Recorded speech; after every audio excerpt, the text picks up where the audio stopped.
Okay, let's go ahead and get started. It sounds like somebody lives in a place with birds. So I like that because I grew up waking up to the sound of bird noises. So we have It's me. Victoria. Is it you? Yeah. Yes. we No. have Nope.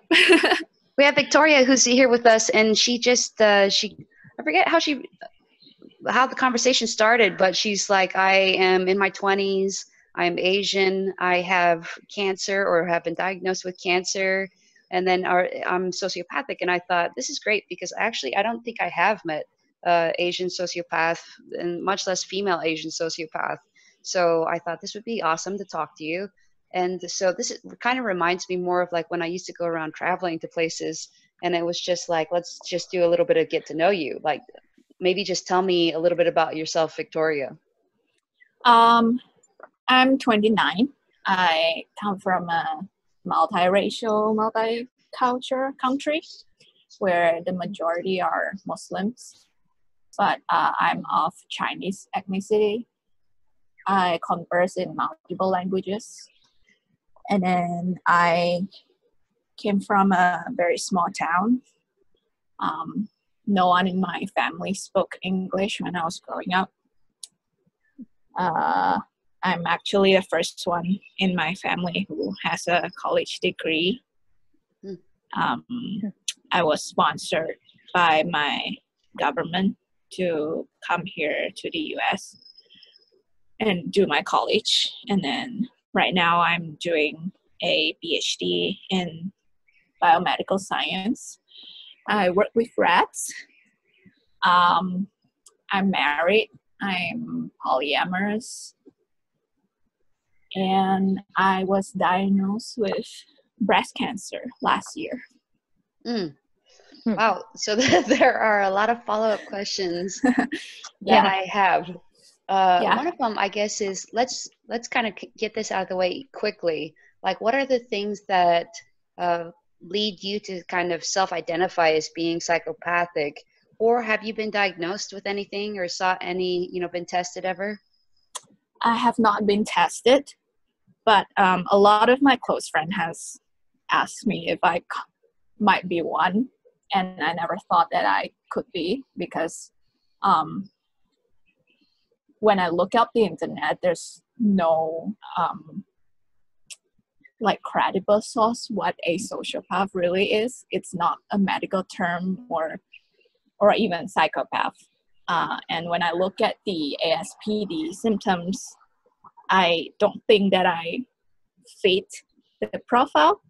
But I came across your book, and then when I read your book, I was like, I felt like I was reading my life. Yeah, but yeah, in another way of life. But a lot of the things you did, I have done something similar.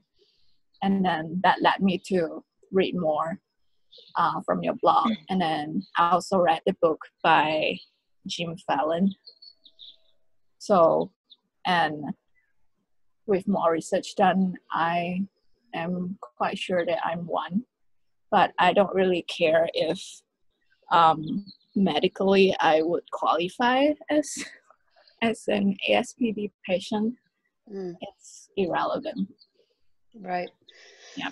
Yeah, it reminds me of, so I've been watching Killing Eve with Arya, and she's been reading the books too. And have you watched or read the books of those? Yeah, we watch every episode. My husband is really obsessed with Villanelle because he thinks that's the only fictional character that ever came close to who I am. That's funny. And one thing Arya has said about like watching it, she's like, Luke Jennings, the author, or I guess the show writers or something, they must have, someone in their life. Like they get certain things so right. Like one thing, like what's one thing that you think they get really right, Arya? That Villanelle is gross, right? Yeah, disgusting. She's disgusting.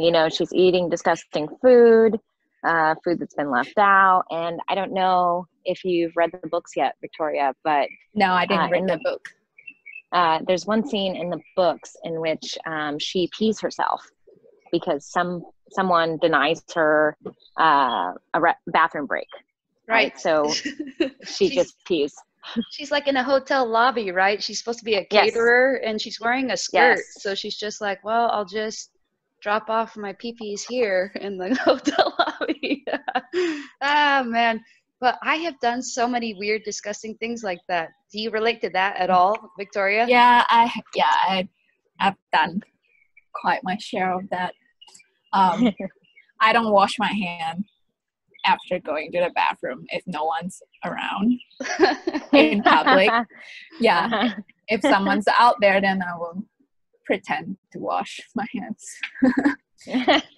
I also have a habit of putting weird food in whatever I'm making. Like one time I was making chicken soup and there were some leftover blueberries, so I just put it in and the soup turned purple and my husband was disgusted. It's funny too because even like people who eat like certain foods for breakfast or whatever, like I was never socialized to think of meals as having like different themes, you know, like breakfast food or whatever. So people all the time are like, you're eating that for breakfast? And I'm like, I'm really just looking for a certain balance of protein, fiber, and fat. So yes, I am eating that for breakfast. Yep. Well, what about your husband? Tell us a little bit about your husband. How'd that happen? That's that's definitely my longest romantic relationship. I've been with him for 9 years. Mm-hmm. I won't say that he is neurotypical. He's a lot like me, but he's not a sociopath. He experienced guilt and remorse, and he has a certain moral code. But he maybe is hyper rational, so that makes us click.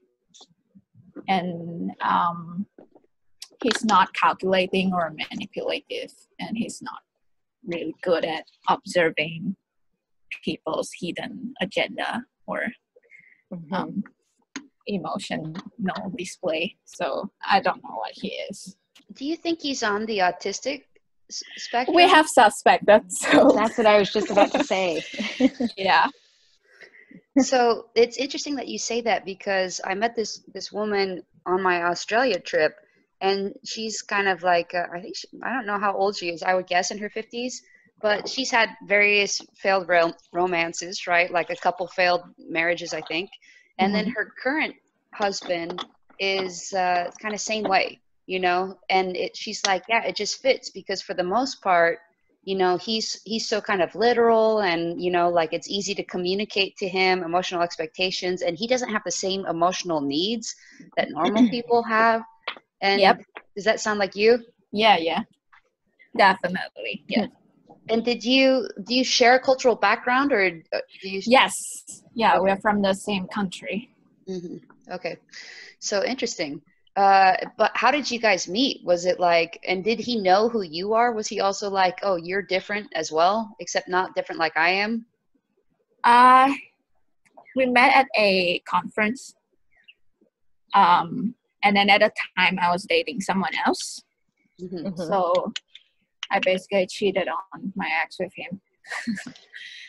Similar to Emmy and I was also dating someone else. Yeah, and then it kind of just becomes a polyamorous relationship by its own. We just didn't think that it should be monogamous. So how did that happen? So and how did you guys decide to get married? Was the marriage convenience, or were you like one of you wanted it more? And how did you either decide to first be monogamous, if you ever were, and polyamorous once you became polyamorous? We were monogamous for a few years after I broke up with my ex. When we were both doing our college degree, we were monogamous, mainly because I just didn't have time to go look for another relationship. And then when we both graduated, we feel free. And then he asked if we want to start seeing other people, and I'll say, yeah, sure, why not? So do you think he asked that because he sensed that it was something you wanted, or that you might, like this might be something, like he's kind of like, I can see the writing on the wall. It's kind of like I can see the future a little bit. I can see that my partner may want something a little bit more than what I can provide. Or do you think he wanted it? He wanted it because I was his first and only at the time. So he felt like, oh, life should not be so boring. Like, I've only dated you. I've only fucked you. I would like to try someone else. This reminds me of when I went to college. My first roommates were so great. They were so nice. They would like make me food. They would clean my stuff, basically. They were like so nice, so Mormon nice, And then I was like, okay, this is great, But if I had such a good luck with getting roommates this time, then I should just keep changing roommates every year, even every semester. And then I'll just get a bunch of people in my life that are like this, So that's what I did. But it was kind of stupid reasoning. Now I think there's that funny kind of joke where a woman goes to a funeral, right? Psychopathic woman, allegedly. She goes to a funeral and she meets somebody that she likes, and so she's like, oh, I like this man or whatever. But she's not able to get his phone number. And so then she's, kind of kicking herself because she wished she got the phone number before the funeral ended. So she ends up killing one of her relatives because she's and the punchline is, have you guys heard this one before? Yes. Yeah. You can tell the punchline, Arya. Yeah. So she kills one of the relatives so she can go to another funeral and actually get his number. Yeah. She's hoping he's going to show up again. Yes. And, it's funny because I've always thought that's a stupid joke, it's a stupid joke and it doesn't really mean psychopath. But as you're saying this, I remember my freshman year in college roommate story and think that's the same stupid reasoning, if this happened. So I also think your husband, though, is probably a little bit like this. He's probably like, oh, yeah, Victoria, she's great and stuff. But in fact, if she's so great, then maybe if I slept with a bunch of other people, they would also be great. But probably, what is the true answer there, Victoria? Do you have an opinion? That didn't turn out to be true because he said I was the only different one. Everyone else is so boring. Yes. But in a way, did you ever feel so you didn't feel jealous at all? There's nothing. No. Yeah, I've reached a point I don't even ask questions, details about his other sexual encounter or short-term dating. I'm not interested. I didn't ask to see the photo of the woman or where they dated or stuff like that. I didn't ask. If he wants to tell me, I'm fine. But yeah. So I have a question from Paula again. She says, first of all, am I going to upload the video from last week? And the answer is yes. There was just a small thing that had to get edited. So I made my sister-in-law do it. So that was the delay. But hopefully I'll upload it this time. She says, this is my question for this week. In The Wisdom of Psychopaths, a book from Kevin Dutton, it is affirmed then the psychopath is nomadic by nature. Do you know what nomadic means, Victoria? Not really. Like a nomad is like Mongolian. Like in what? I know, but in what sense? Oh, I think kind of like they don't put down roots, like they don't stay in one place for a long time, and they don't have close family and friend connections. Like they're able to just move places. I would like to move places. I just don't have the financial freedom to do that because I've just been in school the past 9 years. Yeah. So Paula says, I feel strongly this on myself because I feel better renting homes, periodically moving from one another or living on other people's houses rather than buy my own house in a fixed place. Yeah, we live in rented house, and then we also both think that we won't ever consider buying a house for the same reason. Yeah. Yeah, Ari is a little bit like that too. She strikes me that way, at least, where it's like, She really likes her freedom. I think she really likes her flexibility. Maybe it's because I'm like older or whatever. I also think, do you believe in astrology, Victoria? Not really. Yeah. No. The answer is no. Why? Well, sometimes I just think like, and for me, it's not all the signs, but for certain ones, if somebody's a Scorpio, for whatever reason, I'm like, there's a pretty good chance that they're like a little bit more obsessed with sex than a normal person is.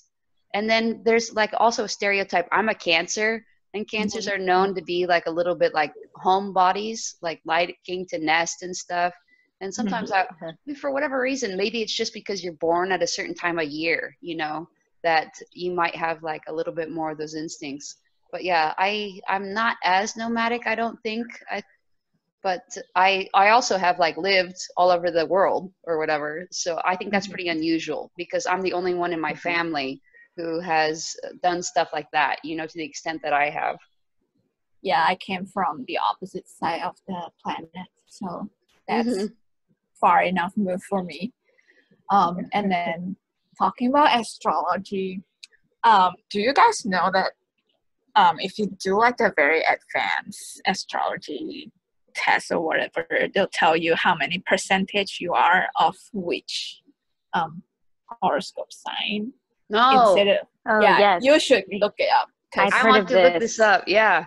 I want to, you send me the link, Victoria, and then I'll post it with the video so other people can do this too.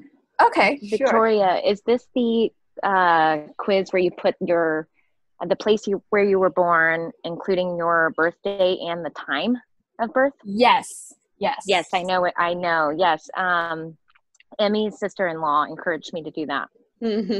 She's a super empath. She's like, got emotions up to her eyeballs. It's like every day she seems like a different person to me, Yeah. Because depending on her moods, she really is kind of a different person. So tell me, like, you kind of in a science background or science field. Is that helpful for you? Because there's a stereotype that scientists are less like that. Like, she's not a scientist, my sister-in-law. She's like very emotional and like, I don't know what she wants to do with her life, but it's definitely not anything science or kind of technologically anything. Like scientists are less emotional, you think? Yeah, that's a stereotype, at least in the United States. Do you think that's true? I think I've met a fair share of people I suspected to be sociopath in my lab. And the tell being we work with rats. So we do surgeries on rats, and then we dissect rats and we kill rats. And there's also a procedure called the perfusion fixation. You basically open up a rat while it's still alive, and then you inject formaldehyde into the heart. So the heart can still pump the formaldehyde to the whole rat body, and that way it makes dissection easier. And that's usually a procedure that people would faint during the training, or their face will go pale and they have to sit down or something. And then a lot of people I know from my scientific background don't have that reaction. And you think that's a sign that they're a psychopath? They might be less emotional. I'm not sure if that makes them psychopath, but I'm just saying that people in my lab have definitely seen a couple that show other sociopathic traits. Yeah, it's interesting because last week we kind of talked about it. And it was funny, my brother was on I don't know if you were able to watch it. I didn't upload the video yet. But I was talking I was in the meeting, so. Yeah. Oh, yeah. So I was talking with about explaining it to another brother, like later that day, because we're all getting together. And then I was like, yeah, we had one psychopathic scientist, and then we had my brother who has kind of a background in philosophy.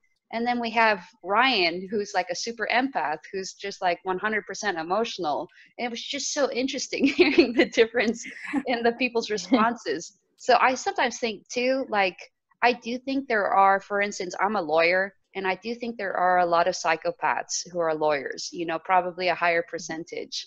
Mhm. I would guess there are probably like a higher percentage of surgeons who are psychopaths versus other Yeah. like specialties in the medical field, because I mean, to be a surgeon, you don't interact with your patients hardly at all, except you're just cutting them open, is my perception, right? Yeah. So I could imagine that's true. I just think it's interesting, you know, we make these kind of acknowledgments that, you know, there is kind of this spectrum of things, but people are still kind of bum, like I like to say, about how psychopaths can contribute positively to science. Because here you are doing something that probably nobody else who's not in your field wants to do. I mean, nobody's jealous of you. Nobody's listening to you and like, oh, I want to get that sweet, sweet pump formaldehyde in the rat heart job, you know? Yeah.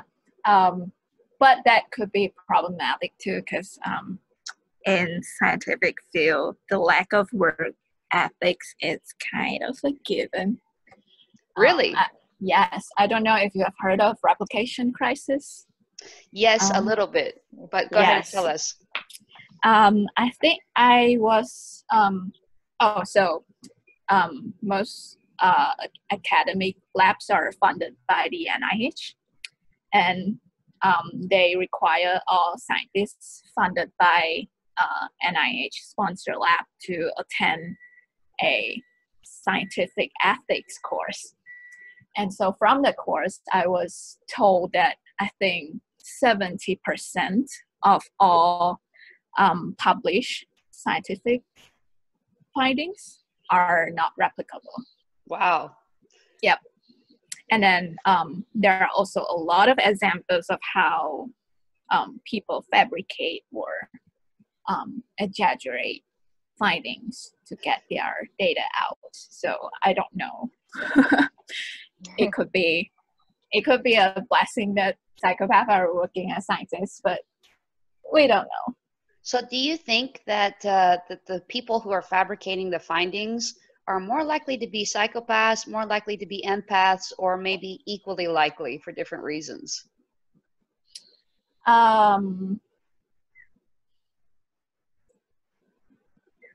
Being that it is easy to get caught, I think it's more psychopath.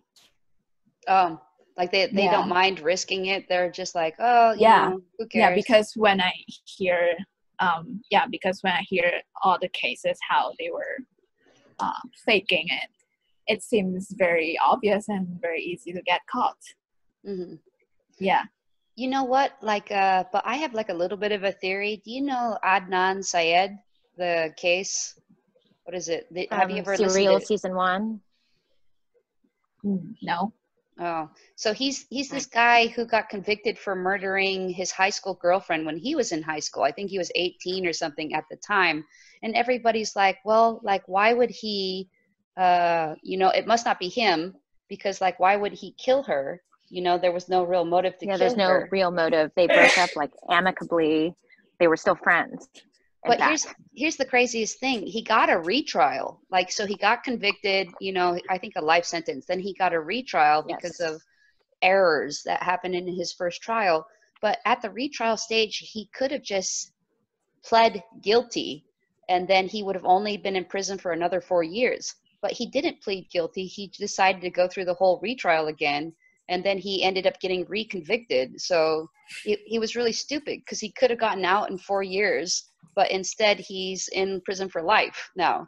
And so people are like, well, why would you do that? Maybe they think he would have to be innocent. And you know what I think, Victoria? Low risk assessment. Yeah. See, there are two types of people who I think are really bad at risk assessment, and one of them are narcissists. So sometimes, like, you see narcissistic people doing similar behavior. Yes. Mm-hmm. Because why would somebody be so risky just to get like their stuff published? I'm like, well, is it more likely to be a psychopath who doesn't really care when it comes down to it that their stuff is published? Or is it more likely to be kind of a narcissist?